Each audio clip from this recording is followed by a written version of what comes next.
Près de 20 ans après l'effondrement de l'URSS, ces engins de légende, purs vestiges des années 30, semblent pourtant avoir disparu des paysages et des chemins de la Nouvelle-Russie. Et les vastes allées de l'usine sont à présent étrangement désertes. Ici, pas d'ordinateur, pas de machines sophistiquées, pas de lignes automatisées. Une poignée d'ouvriers artisans utilisent les mêmes méthodes et reproduisent les mêmes gestes, transmis de génération en génération depuis la veille de la Seconde Guerre mondiale, dans un rituel en apparence immuable.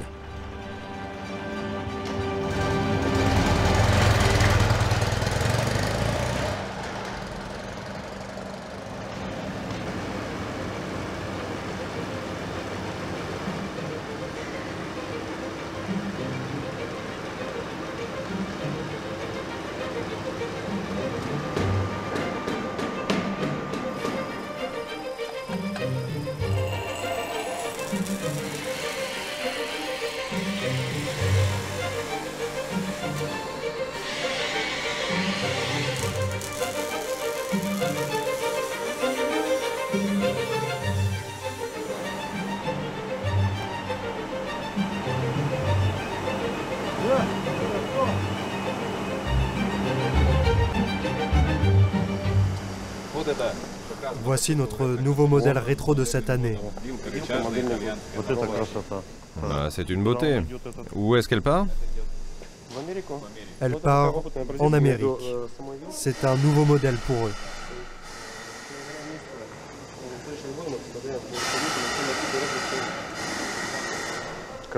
Les amortisseurs sont un peu durs. Je vois que vous avez changé les phares. Oui, on les fait ronds pour donner un petit peu cet aspect rétro. C'est ce qu'ils attendent.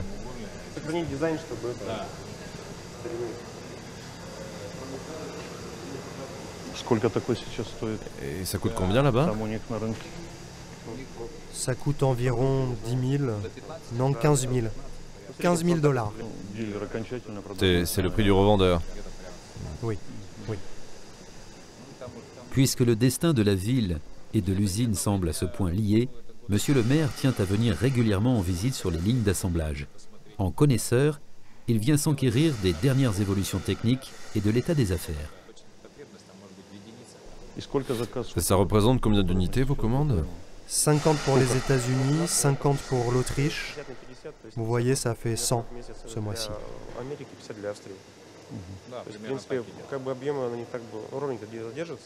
Et vous vous en sortez avec ça? Oui, ça passe, malgré les problèmes avec la douane. Et il s'inquiète peut-être surtout du moral des travailleurs. Plus de bruit dans le moteur avec ces pignons allemands. Oui, avec ça, plus d'accrochage, plus d'à-coups. Et aussi dans la boîte de vitesse? Elle ne fait plus de bruit et surtout, elle ne fuit plus.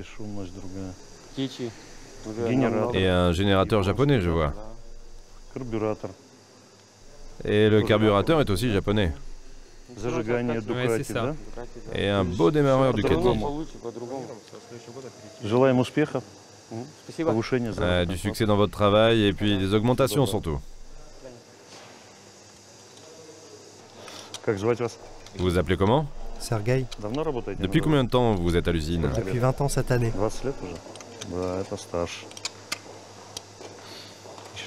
Vous étiez donc sur les grandes chaînes d'assemblage de l'époque. Vous avez connu l'époque des fameuses triples vacations. Oui, oui, j'y étais. C'est difficile maintenant. Je vois que vous vissez cette partie. À l'époque, je me souviens, on la faisait rentrer d'un coup de marteau.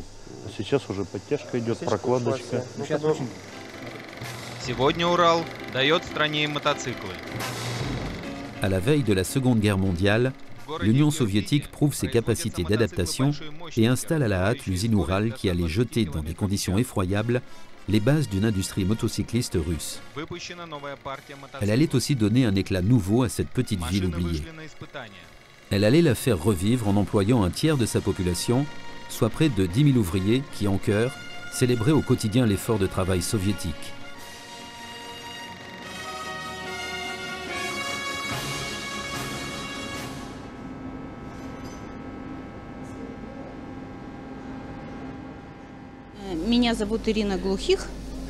Je m'appelle Irina Glubich et je dessine les sides et les réservoirs depuis 22 ans.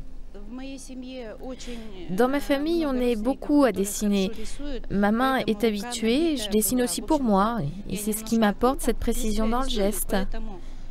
Ça m'arrive bien sûr de me tromper, mais je corrige et c'est bon. Un être humain peut toujours se tromper.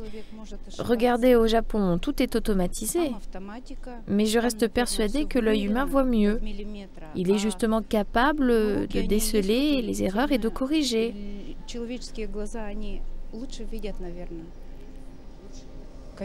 Ça n'est jamais un problème.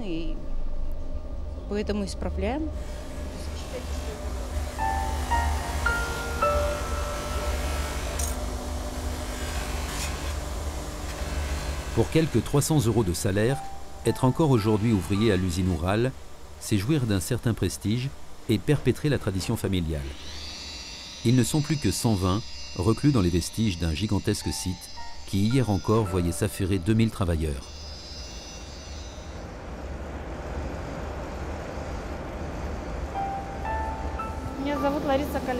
Je m'appelle Lanissa Kolanko. Je travaille à l'usine depuis 16 ans, 10 ans dans cet atelier.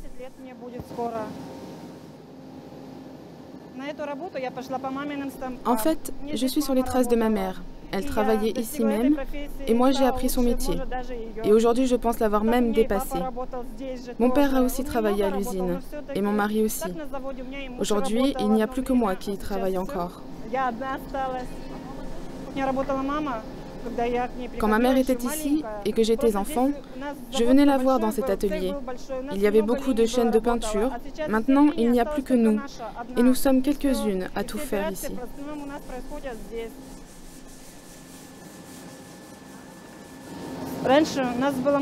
Avant, on produisait beaucoup de motos. Les Russes nous en achetaient en quantité. À présent, on les fabrique pour les étrangers et pour eux, je crois que c'est un luxe de pouvoir rouler avec.